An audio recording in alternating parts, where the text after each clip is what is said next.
of the ancient dynasty of the Sassanid, who reigned for about 400 years.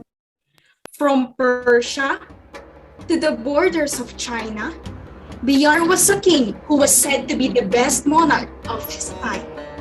His people loved him and feared him, and when he died, he left his kingdom in a more prosperous and powerful condition than any king had done before him. The king has two sons, Sakaryar and Skazem, who both grew to be powerful warriors and wise kings. It was a real grief to the elder Sakaryar that the laws of the empire forbade him to share his dominions with his brother Skazeman. Indeed, after 10 years, during which the state of things had not ceased to trouble him, Sakaryar cut off the country of Great Tartary from the Persian Empire and made his brother king. One day, Sakaryar invited his brother to visit him in his kingdom. After a few hours upon the road to Sakaryar's kingdom, Skazeman realized that he forgot something and turned back to retrieve it. Upon returning home, the king walked to his room and he saw his wife in bed with one of his servants. You are a disgrace to this kingdom! Let me clear things up. Your Highness, I am sleeping with her, knowing that the queen is all yours. Please, give some mercy. Tell me exactly. How long did you to start betraying me? You are both such a shame to this kingdom. I am not worthy of this kingdom, Your Highness. Please, please forgive me. I know my place, Your Highness. I should rot in hell. Please, forgive the queen. I should have faced my consequences.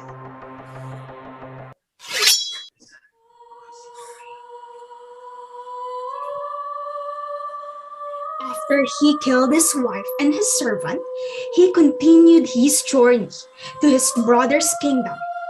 However, what he saw there made him more depressed.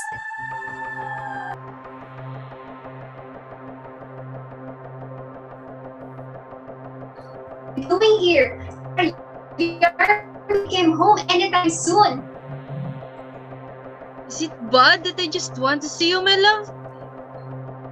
We talked about this last time, right? You should distance yourself from me. There are so many guards roaming around here in our place. They might see us. I know, my love, but I can't wait anymore for evening to come where we will talk secretly. How long will you keep me? How long will you keep me as a secret? Come on, love, let's leave this place and build our own family. Just be patient, my love. I will find a way soon to get rid from the king. Skazeman got angry with what he saw because he knows how much Sakaryar loves his wife. Skazeman told his brother what he discovered. It was therefore with the deepest shame and sorrow that Sakaryar discovered after several years that his wife had deceived him completely.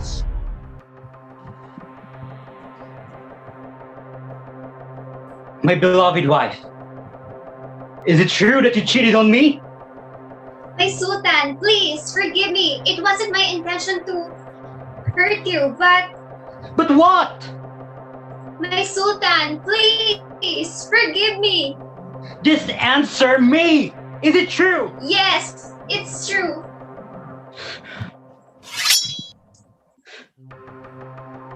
You only prove that all women are the same. Each one of you can't be trusted anymore.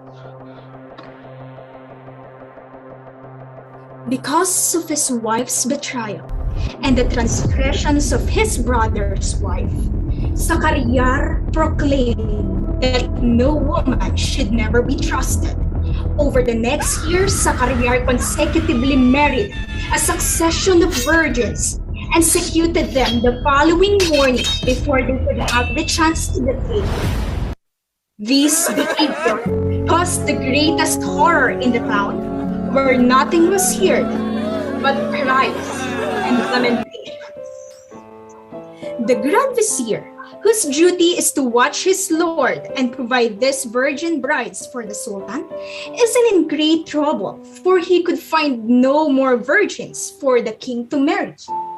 The king will surely kill him if he failed to bring women to the king, until one day.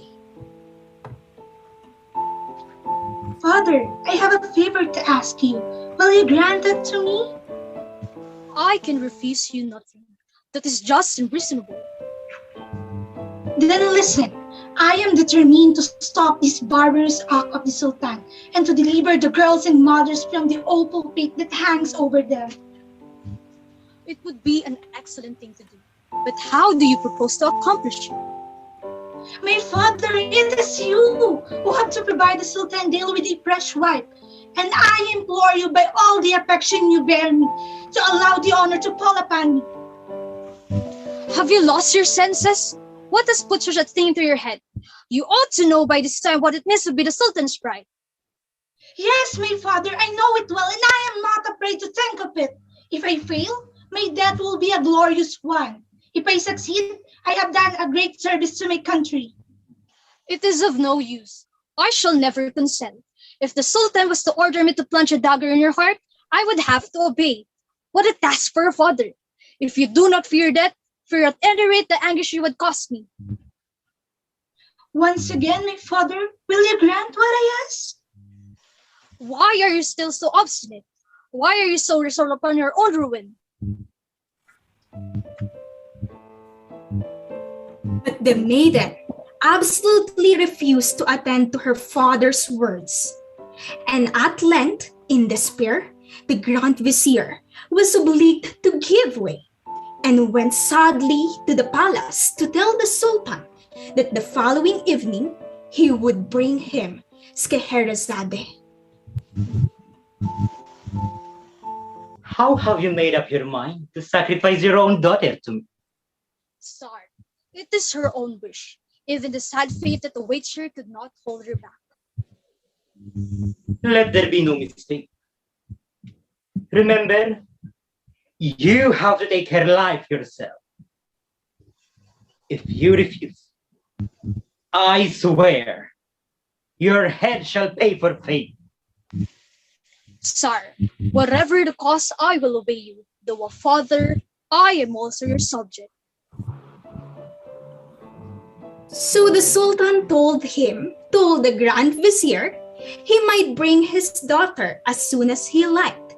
The Vizier took this news back to Scheherazade, who received it as if it has been the most pleasant thing in the world. She thanked her father warmly for yielding to her wishes, and seeing him still bowed down with grief, told him that she hoped he would never repent having allowed her to marry the Sultan. Then she went to prepare herself for the marriage and begged that her sister Dinarzade should be sent to speak to her. My dear sister, I want your help in a very important matter. My father is going to take me to the palace to celebrate my marriage with the Sultan. When His Highness receives me, I shall beg him, as a last favor, to let you sleep in our chamber, so that I may have your company during the last night I am alive. If I hope he grants me my wish, be sure that you wake me on or before the dawn, and speak to me these words. My sister, if you are not asleep, I beg you, before the sun rises, to tell me one of your charming stories. Then I shall begin, and I hope by this means to deliver the people from the terror that reigns over them. Scheherazade came into the palace. Sultan raised her veil and saw her crying.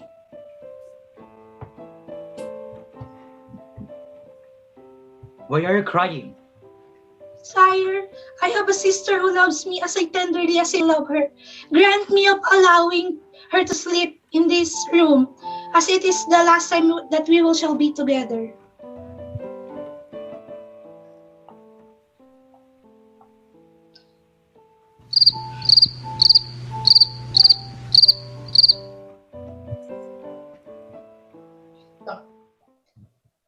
My sister, if you're not asleep, tell me, I pray to you, before the sun rises, one of your charming stories.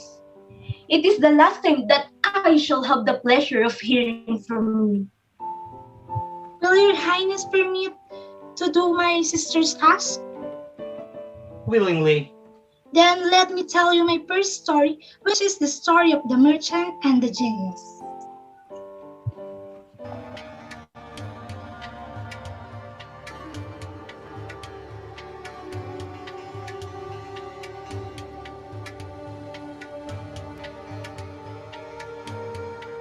When the sun rose, Scheherazade withheld the ending of the story. When did you stop? What is the ending of the story? Oh, maybe I can continue the story later before we sleep. Can I? I'm curious about that story. Yes, we can continue later this evening. I can execute her when the story is finished. The Sultan did not notice that this is the start of 1001 Nights of Scheherazade telling stories. These went on for a time, story after story, fable after fable. The stories she told him are historical and fantastical. She told her the stories of Ali Baba and the 40 Thieves, Death of Hunchback, 7 Voyages of Sinbad, Aladdin and the Wonderful Lamp, and many more. Sultan Shahryar seemed to never get tired of hearing these never-ending stories. These patterns of beginning stories took one night, ending them the next day, only to begin the new one, went on consecutively for 1001 nights. When Scheherazade finally finished her storytelling, she had 3 sons with her husband. The career madness had finally lifted, and his kingdom was finally healing.